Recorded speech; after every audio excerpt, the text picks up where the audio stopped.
ఒక పోలీసు హోంశాఖ సహాయ మంత్రి కేంద్రానికి ఉన్న బండి సంజయ్ గారు ఒకవైపు కొడుకునైనా నేను సమంగా చూస్తాను అందరితో అని చెప్తూనే ఇంకోవైపు మా కుటుంబాన్ని ఇబ్బంది పెడుతున్న వాళ్ళ అంతు చూస్తాను అని చెప్పి బెదిరియటం, మరి ఆయన విఘ్నతకు వదిలేస్తాం.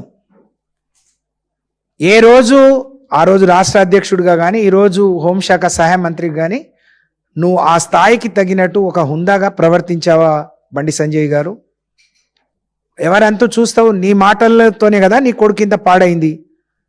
ఒక తల్లి కొడుకు ఎక్కడో కోడిగుడ్డు దొంగతనం చేసినవాడు గట్టిగా చెప్పి ఉంటే, మందలించి ఉంటే పెద్ద దొంగ అయ్యేవాడు కాదు. నీ కొడుకు ఎప్పుడో ఇంటర్మీడియట్లో 10th ఉన్నప్పుడు మరి గొడవలైనాయి, క్లబ్లలో పబ్బులలో గొడవలైనాయి అని చెప్పి పేపర్లో వస్తే ఆ రోజు నువ్వు కరెక్ట్గా భయపెట్టి ఉంటే ఒక ఆడపిల్ల జీవితం ఈ విధంగా అయ్యేది కాదు. ఒక ఆడపిల్లకు దేశానికి న్యాయం చేయాల్సిన వాళ్ళు మీ ద్వారానే ఇక్కడ ఆడపిల్లలకు అన్యాయం జరుగుతుంటే రక్షించాల్సిన వాళ్ళే భక్షిస్తా అంటే ఇంకెవరికి చెప్పాలో నిజంగా ఈ రాష్ట్రం ఎటుపోతుందో అర్థం కాని పరిస్థితి.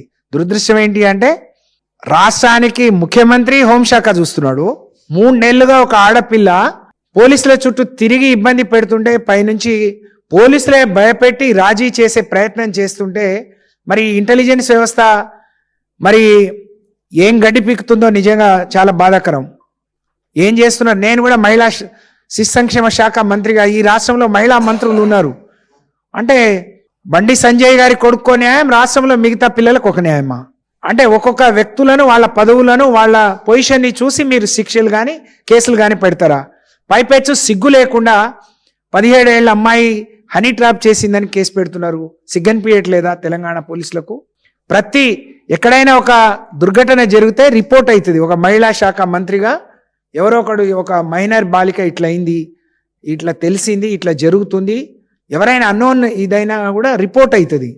కానీ ఈ మహిళా శాఖ మంత్రులు మరి మహిళా మంత్రులు ఏం చేస్తున్నారో, ఇంతకంటే గొప్ప పని ఏం చేస్తున్నారో మరి నిజంగా వాళ్ళు ఎంత కళ్ళు మూసుకొని ఉన్నారో దీన్ని బట్టి ఈ రాష్ట్రంలో మహిళల భద్రత రక్షణ ఏ స్థాయిలో ఉందో మొన్ననే సుమతి గారు నిరూపించిండ్రు. మొన్ననే కరీంనగర్ ఘటన నిరూపించింది. స్వయంగా మహారాష్ట్ర వాళ్ళు వచ్చి 10,000 కోట్ల డ్రగ్ ఇక్కడ పట్టుకున్నప్పుడే మీ వ్యవస్థ ఎంత నీరుగారి ఉందో మాకు అర్థమైంది. కానీ ఇంత దారుణమా?